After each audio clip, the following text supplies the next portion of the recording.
mi nombre es Mijail Loredo Gantier, soy gerente general de la empresa Agroexport, Agroexportaciones del Sur SRL en su nombre completo.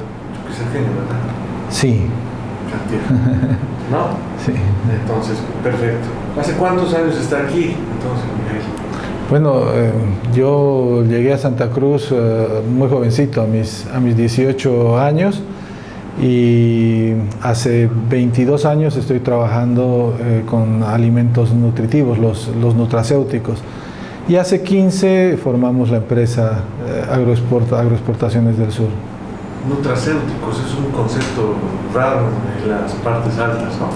Sí, es el nombre que está tomando un carácter importante, ya que se lo relaciona directamente con el tema de la salud.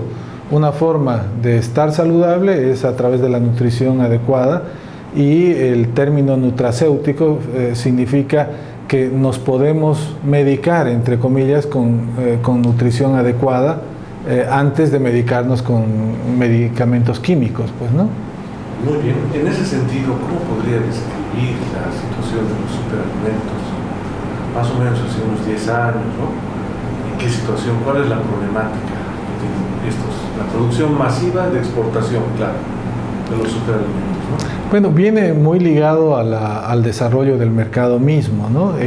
Entiendo que hace unos años la producción nacional era muy natural, por decirlo de alguna manera, es decir, la gente producía los alimentos nutracéuticos, pero sin vincularlos a la necesidad de certificación que los mercados internacionales lo requerían. Y entonces toda esa producción de alimentos nutracéuticos era pequeña porque pocos podían interesarse, siendo que no había la relación certificación con la producción misma, ¿no? Es decir, había una falta de institucionalidad, ¿no? Pero ¿quién debería dar esa certificación? ¿La universidad? ¿El sector comercial exportador? No hay problema. ¿Cuál debería ser, digamos, de quién estaríamos demandando esa actuación, esa certificación? ¿Del Estado o del Estado? A ver, es una difícil respuesta la que tendría que dar, pero en sí es el Estado que tiene que patrocinar, por lo menos tratar de ayudar a que el sistema productivo tenga esas certificaciones, pueda obtenerlos, a más de ponerle ciertos requisitos, por ejemplo, a las exportaciones o a los procesos productivos, que está bien, pero que más importante es que esos requisitos logren encontrar mercado, hagan que se logren mercados a nivel internacional, ¿no? Percibo que hay sí, estamos todavía en el pasado. La presencia del Estado en Santa Cruz es débil, ¿no? Eso lo sabemos en todos los sectores, pero también hay institucionalidad bien armada, como es CADEX, ¿no? En ese sentido, digamos, usted podría hablarnos un poquito más del rol que tuvo CADEX en ese sentido, en los superalimentos.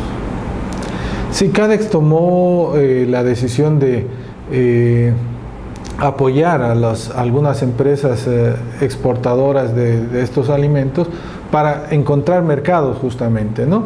Y en ese afán la información es muy importante, y creo que CADEX nos ha ayudado a que esa información sea viable en muchos casos, con algunos proyectos, y en otros simplemente con su presencia para con nosotros.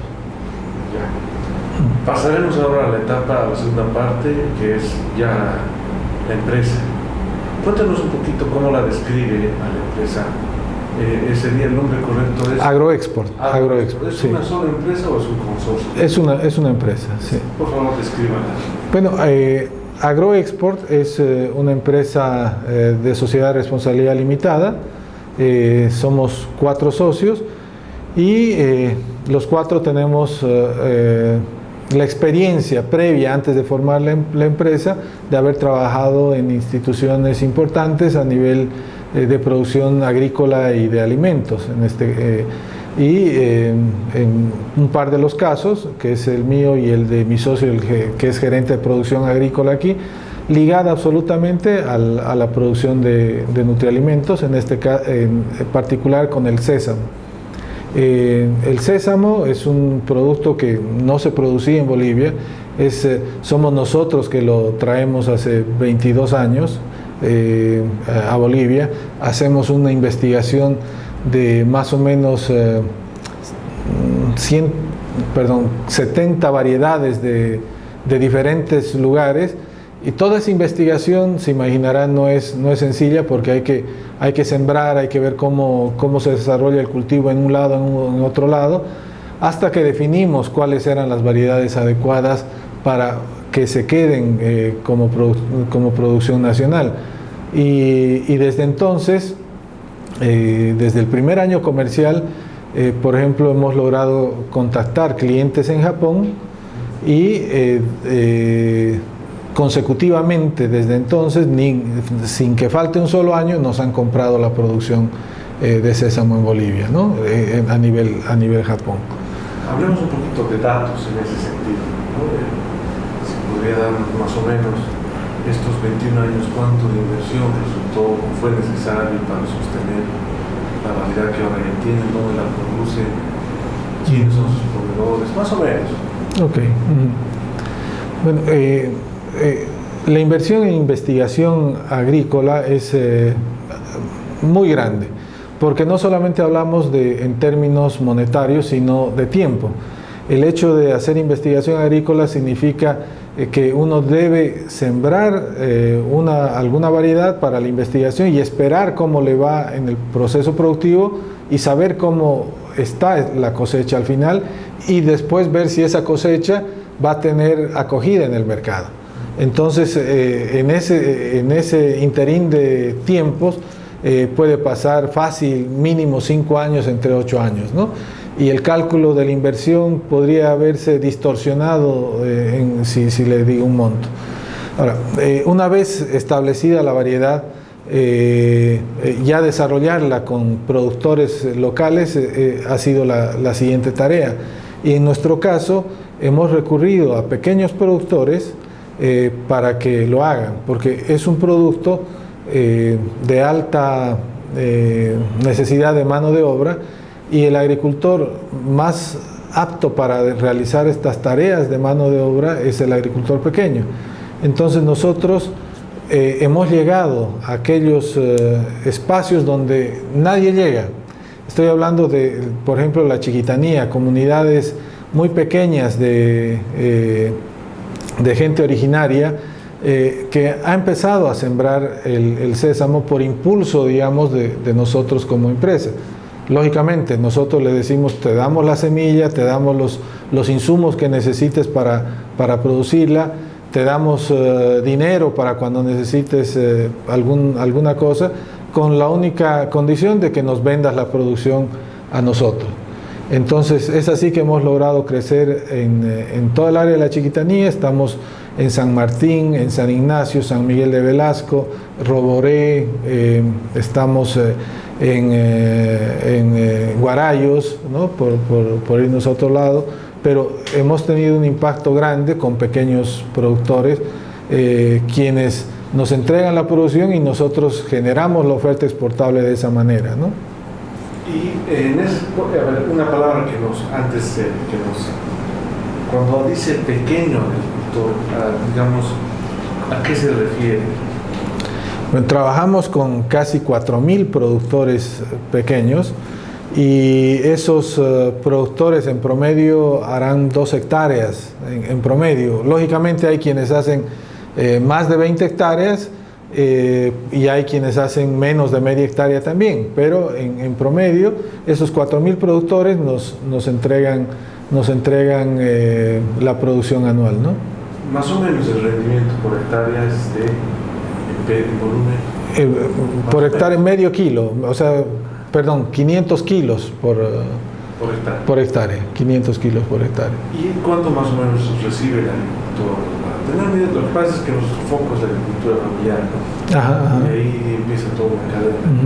¿Cuánto más o menos recibe un agricultor? El agricultor, depende de las condiciones de cada año por la relación que uno tiene que tener con el mercado, pero estamos hablando cerca de los $1.000 por tonelada, ¿no?, de ingreso, que es notoriamente importante porque la gente en esas zonas no tiene otras alternativas como para tener opciones. Perdón que le corte, pero algunos en la parte alta tienen rotación, ¿no? Sí. Estas 2 hectáreas no son solo de sésamo, ¿sí? No, a ver, la forma en que se cultiva en la Chiquitanía justamente es orientada a las necesidades familiares de las comunidades. Entonces, cada comunario tiene un área establecida de producción, que puede variar entre 5 a 50 hectáreas, dependiendo las organizaciones territoriales de base que tenga y demás, esas cosas. Pero el agricultor tiene una capacidad de trabajo. Entonces, normalmente, ¿qué ocurría? El agricultor sembraba su media hectárea de yuca, sus 200 metros cuadrados de maíz, un poquito de arroz en otra área, y en total hacía unas 3, 4 hectáreas de diferentes productos que le servían para su consumo y algo para vender afuera. Entonces, al siguiente año, por la falta de rotación justamente que es necesaria cuando hay cultivos seguidos, ya no le rendía de la misma manera, entonces buscaba otra área. Entonces dejaba esa área en la que había cultivado y hacía otras 3 hectáreas de lo mismo, y esto lo dejaba como un barbecho que empezaba a crecer, y esas áreas de barbecho se multiplicaron en la Chiquitanía. Hay muchísima área que está, digamos, preparada para agricultura, pero cada año se tiraba bosque nuevo para hacer la misma agricultura. Entonces, lo que nosotros hemos hecho es volver a esos barbechos. Es decir, les hemos dicho, aquí el sésamo rinde en esta área. Y como hay una y hay otra, la rotación se puede dar en esos chacos que ya están siendo olvidados. Entonces, eso nos ha dado justamente una relación directa con el cuidado del medio ambiente, ¿no?, a nosotros. Ahora, en el caso de la rotación, nosotros les pedimos que hagan sésamo en un área, y en esa área misma, inmediatamente en invierno, porque este es un cultivo de verano, cultivan chía, por ejemplo, o frijoles, que nosotros también patrocinamos en esa área. Y al año ya, si las condiciones de nutrición de las tierras ya son inadecuadas, ya pueden usar otro barbecho. Entonces, pero ya no tumban nuevo bosque. Entonces eso creo que ha ayudado muchísimo a bajar los costos, principalmente de producción, y sobre todo a cuidar el medio ambiente, ¿no? En ese sentido, digamos, usted me habla de que ha habido un acompañamiento a los agricultores, ¿no?, a las familias de agricultores. Además de la asistencia técnica, la empresa brinda algún tipo de acompañamiento a los agricultores, no sé, certificando, puede ser en su caso algún tipo de acompañamiento extra. Por supuesto, sí. Tenemos una certificación orgánica donde los agricultores son certificados a través de nosotros. El certificado sale a nombre de Agroexport, evidentemente, pero el trabajo que desarrolla el agricultor está certificado por nosotros.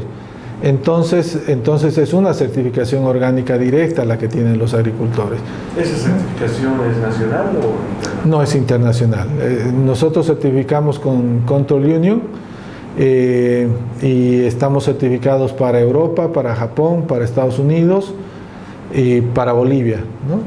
Esas son las certificaciones que tenemos. Ahora, veo que ya, digamos, ustedes ya están con un empaque, una marca, ¿no? Esta es una marca de exportación, ¿verdad? Sí, es una marca de... Cuéntanos un poquito cómo han llegado a este proceso, ¿no? Veo que en algunos lugares utilizan peanuts of the Incas, ¿no? Pero quizás, no sé, peanuts of Chiquitanía, digamos, algo así. Sí, sí. Ese valor que tiene su marca se ha construido según ciertos valores, supongo. ¿Cuáles son los valores que tiene la marca NutraC? Bueno, en principio la base del negocio está en la sostenibilidad del impulso económico y social que genera la empresa. De hecho, si usted se fija en el logo que nosotros tenemos, bueno, ahí no se va a notar, pero nuestro nombre es Agroexportaciones del Sur. Y el logo es una Sudamérica que está liada con aros, ¿no? Como lo está una cadena. Entonces, estos eslabones de esa cadena, cada eslabón tiene que tener la misma fuerza que el siguiente. Entonces, si nosotros pensamos que le vamos a dar sostenibilidad al negocio pagando mal al agricultor, por ejemplo, o al productor, estamos yendo en mal camino. No estamos cumpliendo el valor que queremos darle al negocio. Entonces, parte de ahí el concepto. Y ese concepto lo han aceptado muy bien por ejemplo, los japoneses, ¿no? Que, como les digo, nos compran consecutivamente cada año. Y el valor de la empresa en ese sentido, es decir, le ha dado importancia ese factor a la hora de ser comercializados nuestros productos, ¿no? En ese sentido, me habla 2 veces de Japón. ¿Se ha hecho algún estudio de mercado referido al consumo, el patrón de consumo que tienen? Le pregunto esto porque nos preocupa un poquito que con cada edición estamos viendo de asesorar estudios de mercado fuera del país. ¿Ustedes realizaron algún estudio? Bueno, en su momento sí lo hicimos, y por eso es que determinamos las variedades que estamos produciendo actualmente, ¿no? El desarrollo de esa investigación nos permitió establecer que al japonés le gustan ciertas cualidades en el grano de sésamo. ¿Podría decirnos algo? Sí, claro, las básicas, y nos enorgullece siempre decirlo, que tenemos el sésamo más dulce del mundo. Nos enorgullece porque es cierto, y nos enorgullece porque queremos promocionarlo así al resto del mundo, que todavía está dándose cuenta, pero es así. El sésamo boliviano tiene esa cualidad, es muy dulce, y eso le gusta mucho al japonés cuando elabora los productos que tienen para el consumo final, ¿no? ¿Se acuerda de alguna preparación, no? Sí, bueno, hay bastante. Hacen desde la pasta de sésamo, ¿no? Que es como una mantequilla, pero un poquito más liviana, no tan espesa. Hacen lo que se llama el furikake, que es el topping que se le pone a las ensaladas o al arroz blanco que ellos preparan, ¿no? El topping. Y ese topping lo mezclan muchas veces con otro tipo de productos, salmón, huevo, algas, etcétera, ¿no? Esos son un par, pero el sésamo está en la comida japonesa como lo está nuestro ají en Bolivia, digamos, ¿no? O sea, sí tiene que haber el sésamo de alguna manera en las comidas en Japón. ¿Cuánto es el volumen que están exportando a Japón? Exportamos alrededor de 2.000 toneladas a Japón, que son 100 contenedores más o menos al año. También exportamos a China en una relación parecida, de 100 a 150 contenedores, y ahora Europa, que también está consumiendo los productos de Agroexport, que son más o menos unos 70 contenedores al año. Me llama un poquito la atención que hablan ustedes más del sur de Santa Cruz, ¿no? O sea, áreas productivas en la parte interandina no se rescata el producto, o es que ustedes priorizan el acceso a mayor superficie productiva. No, bueno, tiene mucho que ver con la adaptabilidad del cultivo para su producción y rendimiento, ¿no? O sea, las zonas productivas del sésamo están al sureste, digamos, ¿no? Al sur y al este del departamento, ¿no? Ahora, por condiciones justamente de capacidad productiva de los pequeños productores, nosotros estamos tirados más hacia el este, ¿no? En la Chiquitanía. Perfecto. Hasta ahí me gustaría la segunda parte cerrar y ahora sí podemos entrar en la tercera parte, que es la relación con nosotros, ¿no? Retrocederemos un poquito, sí. ¿Cómo empieza, cómo conoce usted a mercados inclusivos o a la cooperación suiza, en su caso, a Swissquote? ¿Se acuerda cómo se enteró que existíamos? Bueno,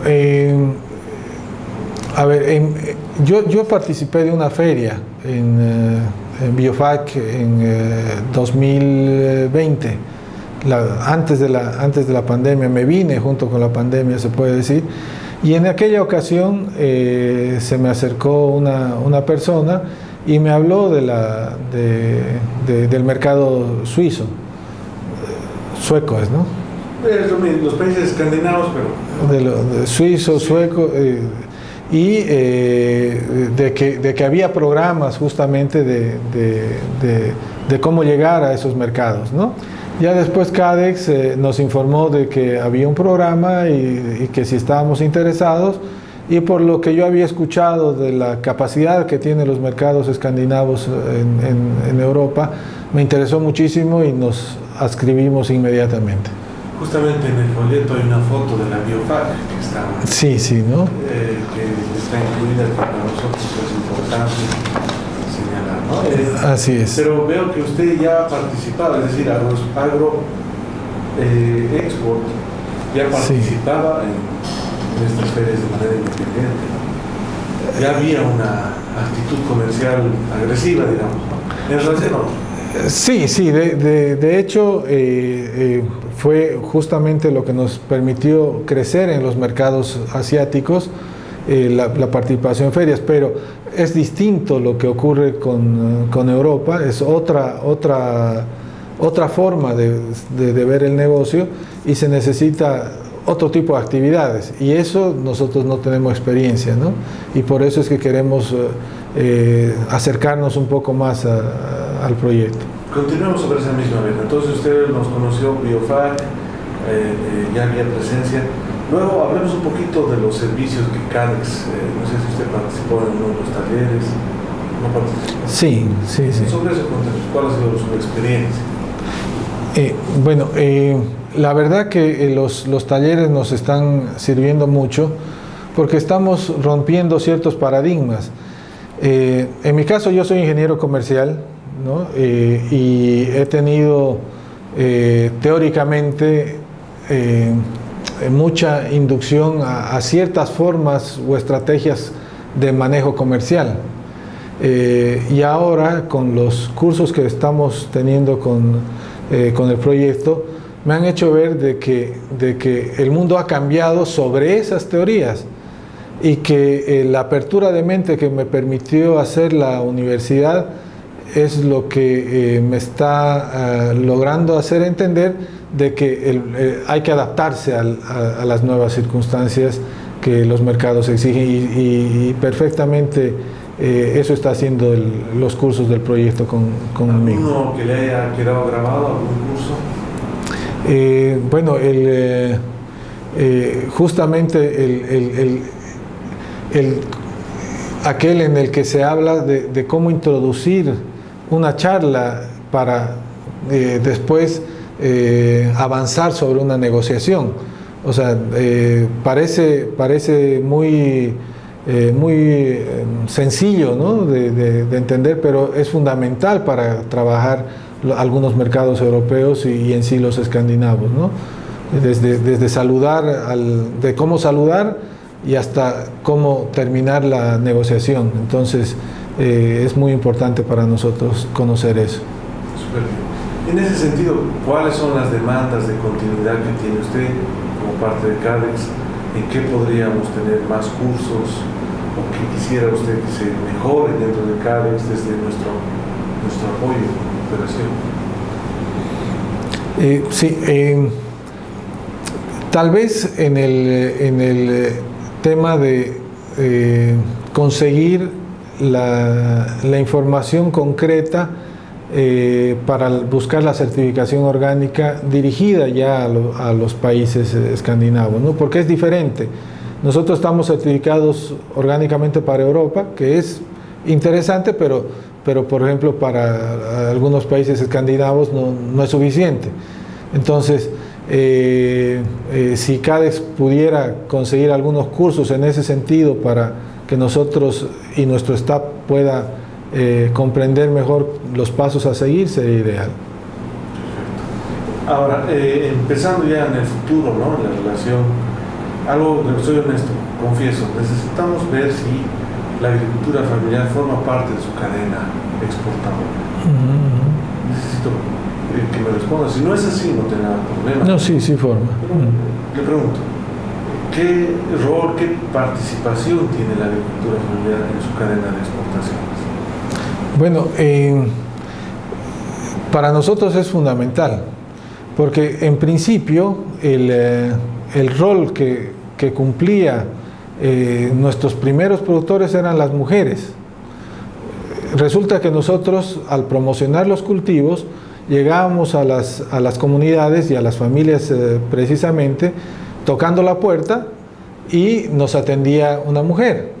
¿Por qué? Porque el marido o el esposo o el jefe de casa estaba en trabajos exteriores, ya sea talando árboles o en alguna maderera o en algún pueblo cercano haciendo mano de obra. Entonces la mujer nos atendía y nosotros teníamos que darle todas las explicaciones a la señora de cómo se cultiva, y ellas son las que empezaron a cultivar. Y ellas son las que trajeron a los esposos, porque ya cuando aumentó el trabajo, aumentaron su área de trabajo, ya se necesitaba más mano de obra, y en vez de que el marido busque trabajo afuera, lo tenía en la casa. Entonces para nosotros esa forma de trabajo donde participan también los otros integrantes de la familia es fundamental, ¿no? Y es altamente valorado, no solamente por nosotros, sino por nuestros clientes también afuera, ¿no? Es valorado por ustedes, pero ¿en qué sentido práctico? Si necesitamos saber, por ejemplo, no sé yo, ¿qué acción concreta de la cadena usted lleva adelante? No sé, la certificación orgánica ya es una. Pero ¿hay alguna otra acción que contribuya, por ejemplo, en la agroecología o el consumo para el mercado? Yo sé que ustedes no hacen mercado interno, ¿no? Sí se hace mercado interno. Esa partecita nos vamos a hablar. Pero ¿alguna otra acción concreta en beneficio de la agricultura familiar?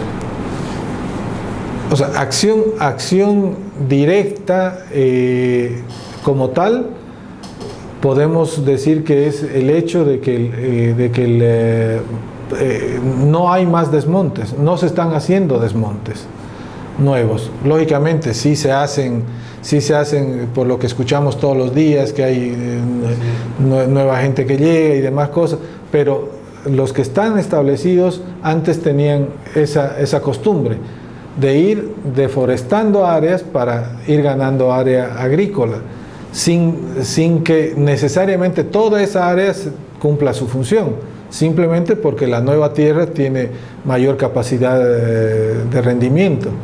Entonces nosotros estamos restableciendo todas esas áreas o antiguas de cultivo y en vez de que hayan nuevas áreas. Eso tiene un impacto. El otro impacto es del retorno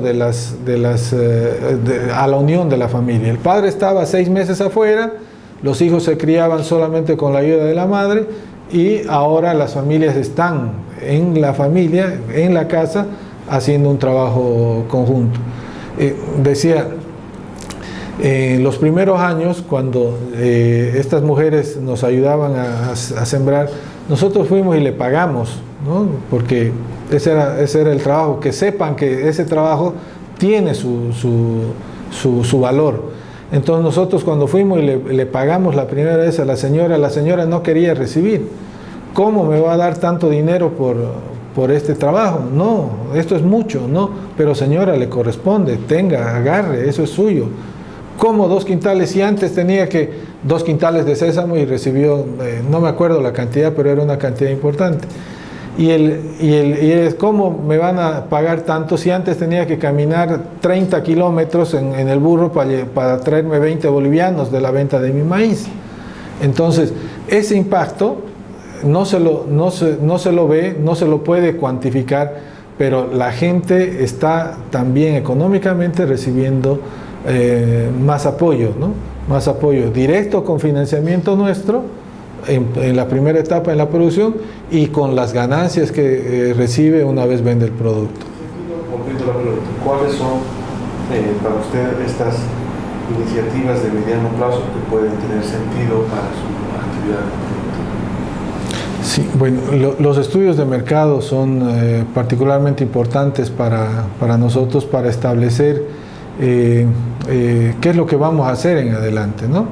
Creemos que hemos llegado a un momento en el que es importante conocer exactamente hacia dónde vamos en ese sentido, en el mercado.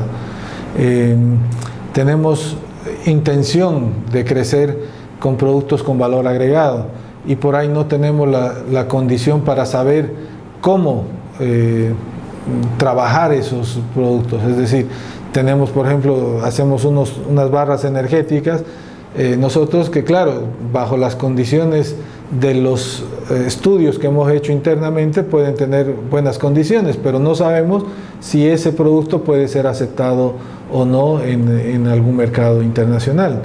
Y lo mismo con otros productos que tienen diferentes cualidades. Después, lo que le decía respecto a la necesidad que tenemos de certificar específicamente con algunas certificaciones y la cooperación en aquello para que nosotros lo hagamos adecuadamente también es importante. Bien, la última pregunta es, cuéntanos un poquito sobre la infraestructura, vamos a hacer un numerito, ¿no? Pero ¿cuáles son las instalaciones operativas que tiene Agroexport? No, tranquilo.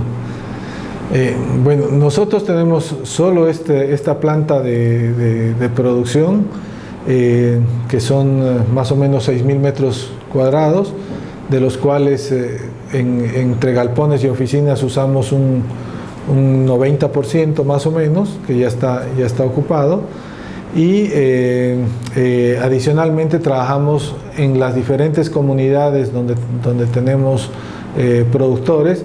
Tenemos centros de acopio en los que tenemos maquinaria propia, donde hacemos la prelimpieza de los granos antes de que vengan a la planta principal, que es aquí. ¿Y el personal? Bueno, en Agroexport trabaja con 25 personas a nivel administrativo y tenemos como 30 operarios en planta. Quisiera, no sé, para terminar, enviar un mensaje tal vez a la cooperación suiza o a la cooperación sueca. Tal vez es el momento. Bueno, agradecer por todo el trabajo que está desarrollando la cooperación sueca, la cooperación suiza para con el proyecto y decirles que estamos aprovechando adecuadamente todo lo que está saliendo del proyecto y pedirles que no desmayen porque conocemos la idiosincrasia de alguna gente que puede alentar a que desmayen un tanto, pero por favor sigan adelante, les quedo agradecidos por el trabajo que desarrollan.